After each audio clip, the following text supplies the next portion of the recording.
I think it's impossible for us today to imagine what a revelation the first photographs would have been to people. These mirrors with a memory to record things that looked just like what we saw. People's ideas of time changed completely. For the first time, you would know what your grandparents looked like, even if they died before you were born. To see this process make its place in the lives of ordinary people is, to me, the most exciting thing about it. It changed everything.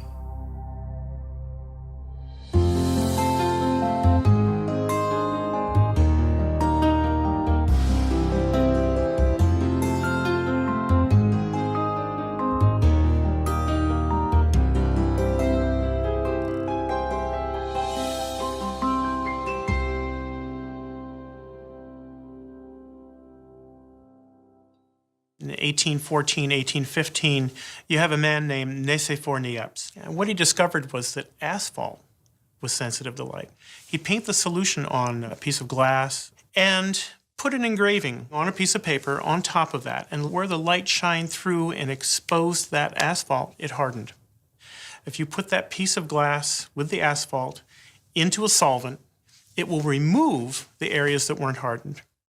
The earliest photograph we know is on a piece of pewter made by Nicephore Niepce. It's a view from a window. It's from the 1820s, and this image made by asphalt still exists. So that's the invention of photography. Niepce knows that he's onto something, and he takes Louis Daguerre on as a partner.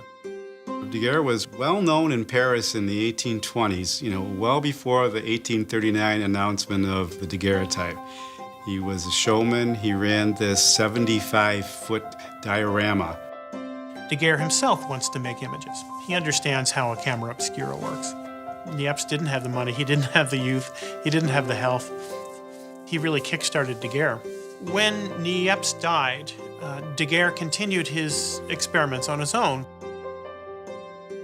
By 1839, Daguerre has a system that is fully realized. It's perfect. It's a piece of copper coated with silver, and you have to polish it very well to the point where you have a polish that when you turn the plate towards a darkened room, it looks black. And it's fumed with iodine, and when you take it out of the box, it's yellow. That's silver iodide. Plate is then put into a camera obscura, or we would say camera now, but a camera obscura.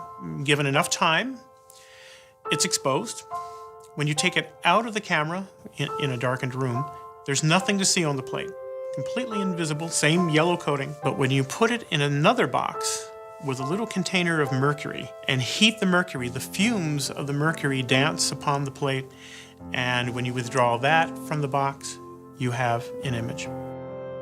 You still have to fix the image. And fixing is a strange term. It basically means that you're preventing the plate from changing any more as light strikes the plate. And you place it into a solution that fixes it. It's something that we now all call hypo. Daguerreotype is placed into a special case. It's designed to keep air away from the plate because air is what makes silver tarnish. Daguerre would give the process to the government. The government then would allow anyone in the world to do the daguerreotype, except England.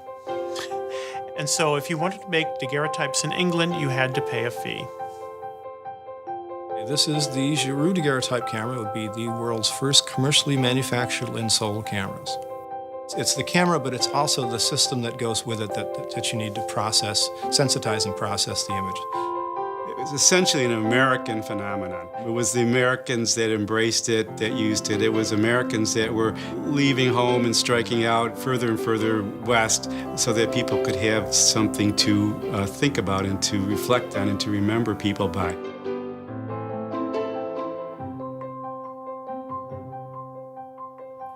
We're in the photography vault at George Eastman House. This is where all of our photo collections are stored. And here we have our wall of daguerreotypes.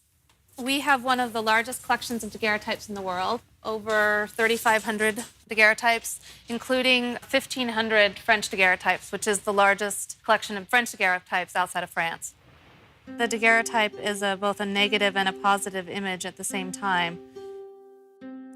I think really to see a daguerreotype and get the full effect, you have to be holding it. It's an intimate thing, it's reflective, and sometimes you do see yourself, and that's kind of makes you part of the object. With daguerreotypes, there's infinite detail. There's something just so compelling about daguerreotypes. They're not made with the negative, so that daguerreotype plate was actually in the room with the person being photographed. So there's something of, I read as that person's energy on the plate. It's a very, very permanent process, much more so than all the processes we grew up with. I can take you to an antique shop that's 15 minutes from here, and we can find a daguerreotype made in the 1850s. And guess what? They're still in perfect condition.